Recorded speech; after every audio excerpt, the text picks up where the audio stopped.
తాకట్టులో ఉన్న బంగారాన్ని విడిపించి ఆ రోజు ఆన్లైన్ రేటుకే మేము కొంటాం. Sharma gold company.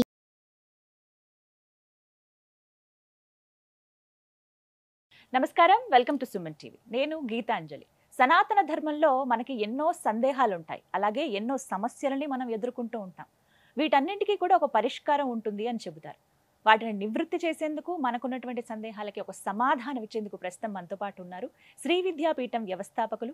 గత 45 సంవత్సరాలుగా శ్రీ విద్య ఉపాసన చేస్తూ ఎంతో మందికి మంత్రోపదేశం చేసిన శ్రీ గురు కరుణామయ్య గారు మనతో పాటు ఉన్నారు. గురుగారితో మాట్లాడి మరిన్ని విషయాలు తెలుసుకుందాం. గురుగారు నమస్కారం అండి. నమస్కారం. గురుగారు, మరొక ప్రశ్న అండి. మనం ప్రతినిత్యం పఠించేటువంటి స్తోత్రాలు కానీ ఏమైనా మంత్రాలు కానీ తెలుసో తెలియకో తప్పుగా చదివితే ఆ ఉచ్చారణ దోషాలు, ఆ అన్నమాట పలికినటువంటి ఆ దోషాలు ఖచ్చితంగా మన జీవితం మీద ప్రభావం చూపిస్తాయి అని అంటారు. ఇలా కొంతమంది చెప్పడం కూడా నేను విన్నాను. ఇది ఎంతవరకు నిజమండి? మనం తప్పు చదివితే ఖచ్చితంగా ఆ నెగిటివ్ ఎఫెక్ట్ మనం భరించాల్సి ఉంటుందా?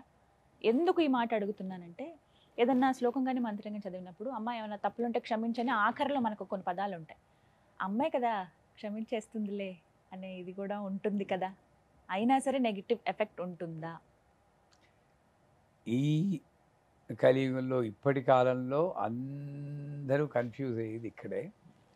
అందరినీ తప్పుదారి పట్టిస్తూ కొన్ని సూచనలు వచ్చేది ఇక్కడే. నాకు మా గురువు గారి ట్రైనింగ్ వల్ల అమ్మ మీద నమ్మకం మీద ఘంటాపదంగా ఒకటి చెప్తాను. ఇప్పుడు ఈ ప్రశ్న అయినా ఈ సమాధానం అయినా అన్నీ పలికించేది ఆవిడే. మనం పోతన వారి శ్లోకం కూడా ఉంది, పలికిడు వాడు యుహుండట అని. ఇవన్నీ తెలిసిన వాళ్ళమే అందరూ కూడా.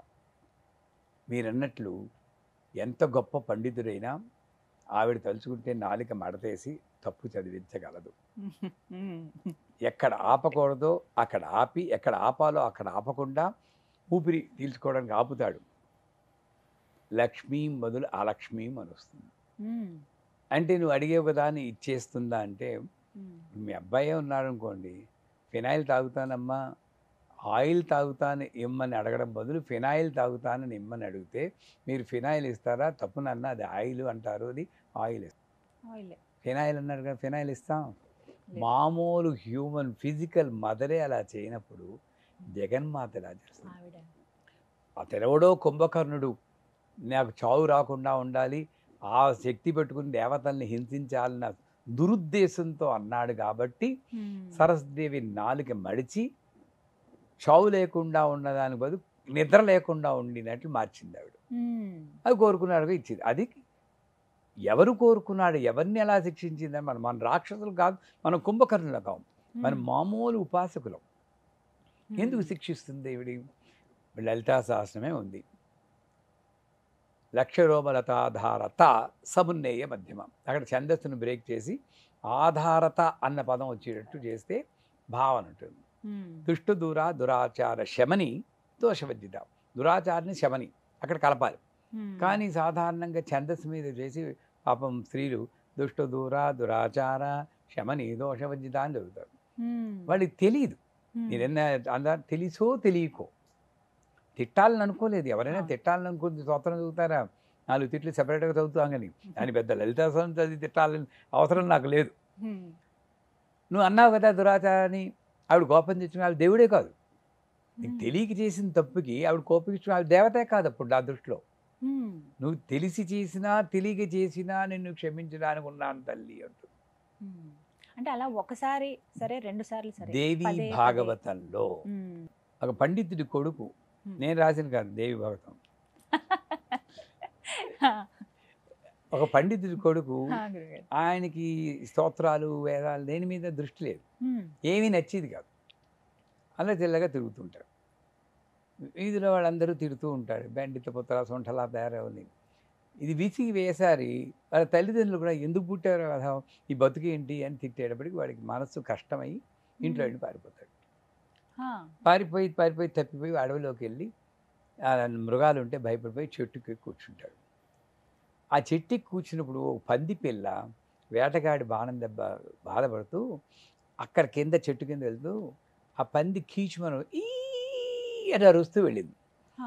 ఈ మహానుభావుడికి వేద శబ్దాలు రుచించలే కానీ ఈ అన్న శబ్దం చాలా ఆనందం వచ్చింది. వాడు రాత్రి లేకపోతే ఈ అంటున్నాడు ఆనందంతో. పొద్దున్నే సరస్వతి వచ్చేసింది. ఏం నాయన అని. నువ్వెవరు, నేను పిలవలేదే అన్నాడు. అప్పుడు ఒక పదం ఉంది అక్కడ దేవిభాగం. తెలిసి చేసినా తెలియక చేసినా, అర్థమై చెప్పినా అర్థం లేకపోయి, ఇష్టముండి చేసినా ఇష్టం లేక చేసినా, తప్పుగా చెప్పినా ఒప్పుగా చెప్పినా నన్ను పిలిస్తే నేను వస్తా. దీన్ని మార్చమనండి వాళ్ళు. ఈ అన్నది ఈ మన ఐం మన బీజాక్షరంలో కొంత భాగం కాబట్టి నేను వచ్చాను అన్నట్టు. అంత తార్కాణం ఉన్నప్పుడు నేను ఓకే తప్పు చదివేరనుకోండి, నువ్వు అలక్ష్యంగా చదువుతున్నావా, భక్తి పారస్యంలో అమ్మ నాకు తెలియదే, అందుకే ముందే చివరిలో కాదు, అమ్మ నాకు చదవాలనిపిస్తుంది, తెలియదే నాకు, నా నోటం సరిగ్గా ఇప్పటికీ నాకు డయాబెటిక్, మందులు వేసుకోవడం వల్ల 20 ఏళ్ళ నుండి నా నోట్లో కొన్ని పదాలు పలకవు. మరి నేను మంత్రం చదువుతున్నాను. ఒకవేళ ఆవిడ నన్ను శిక్షించడానికి వచ్చింది అనుకోండి, నేను ఆవిడతో ఫైట్ చేస్తాను. నీకు నేను మంత్రం చదవాలి సరిగ్గా అంటే ఈ డయాబెటిక్ క్యూర్ చేయి, లేదా నేను ఇలా నాకు తెలుసు ఎలా చదవాలో, కానీ నా నోరు తిరగదు అని నేను మంత్రం మానలేను. ఎందుకంటే ఊపిరితో సమానం నాకు మంత్రం. అందుచేత ఏ కెనడాలోనో ఉన్న వాళ్ళకి మంత్రం తెలియకుండా వాళ్ళ ఆసక్తి ఇక్కడ ముఖ్యం ఏంటంటే, నేనేదో సంపాదించుకోవాలి, అతీంద్రియ శక్తులు సంపాదించుకోవాలి, ధనం సంపాదించుకోవాలని చేస్తుంటే సరిగ్గా చదవాలి. ఎంతగా చెప్పానే, మీ దగ్గర నాకు ఆబ్లిగేషన్ ఉందంటే మీకు బొకే పట్టుకెళ్ళాలి, అన్నీ చేయాలి. నాకు ప్రేమే ఉంది, అర్ధరాత్రి తలిపితే గీతాంతగా బాగున్నారా, చూడాలనిపించిందండి అంటారు. దానికి ఏమిటి వేళ ఏంటి, మీకు కోపం రాదు, ఎంత ప్రేమ అండి అర్ధరాత్రి వచ్చారు అంటారు. అదే ఇంట్లో కెనడాలో ఉన్న వాళ్ళు ఎవరు నోరు తెరక్క దురాచార శమనీ దోషవద్యత అంటే, రే తప్పు చదువుతున్నారా అని ఆవిడ తల బాదుకుని నాలాంటి వాడిని కెనడా పంపిస్తుంది. అప్పుడు నా ద్వారా అమ్మాయి దురాచార కాదు, దురాచార శమని అని తరి చేయించుకునే బాధ్యత ఆవిడ. అంతేగాని దురాచార అన్నావు కదా అని ఆవిడ ఏ మాత్రం శిక్షించదమ్మా, మన రాక్షసులు కాదు. ఇంకొక ముఖ్య విషయం చెప్తా, అసలే మన హిందూ మతం అన్యమతం వాళ్ళ చేత ఆక్రమింపబడి ఏదో రకంగా ఊగిసలాడుతుంది. ఉన్న వాళ్ళని చదవనివ్వకుండా, దీక్ష లేకుండా నువ్వు చదవకూడదు, శ్రీచక్రం ఇంట్లో పెట్టుకోకూడదు, ఇలా చదివితే అన్ని కష్టాలే వస్తాయి అంటే మామూలు వాడు ఎందుకు రిస్క్ తీసుకుంటాడు తల్లి, నాకెందుకు వచ్చింది, ఏం చదివితే ఏం వస్తుందో, దానివల్ల మామూలుగా ఉంటే చాలు, అక్కడికి వెళ్తే ఏం చెప్పక్కర్లేదు, ఒకసారి నాన్న పెట్టుకుంటే బోల్డ్ వస్తూ ఉంటుంది అని అలా వెళ్తున్నారు. దీనికి కారణం కూడా మనం అవుతాం. ఏం చదవాలో చెప్పమనండి, పోనీ ఇలా చదవకూడదని ఎలా చదవాలో చెప్తూ ఒక వీడియోలు పెట్టమనండి.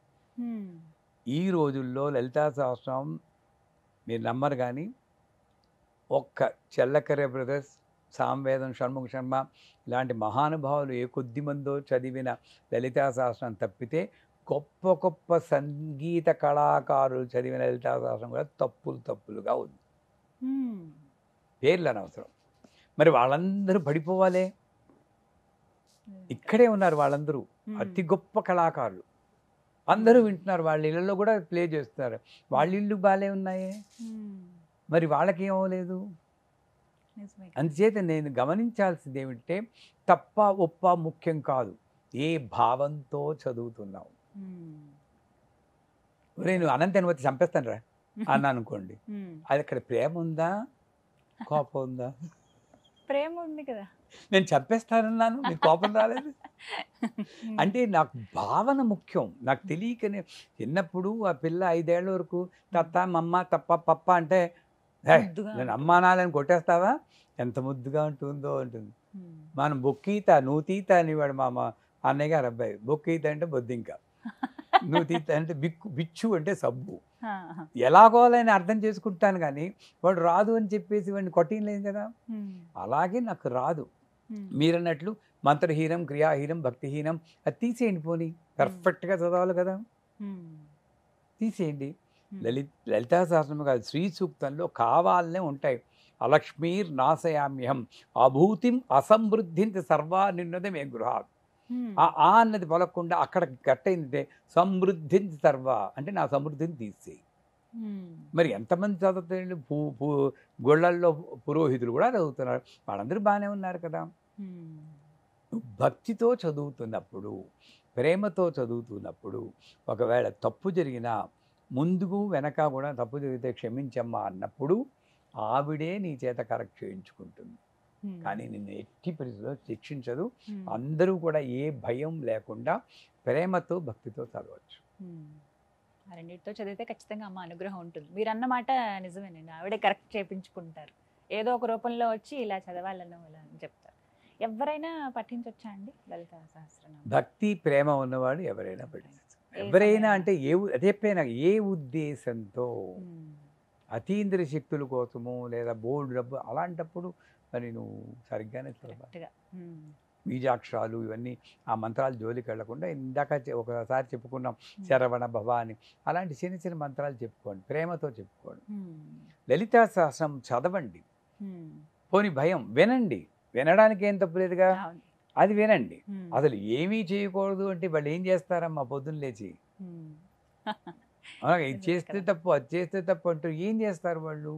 వాళ్ళని ఉద్ధరించి వాడు ఎవడున్నాడు?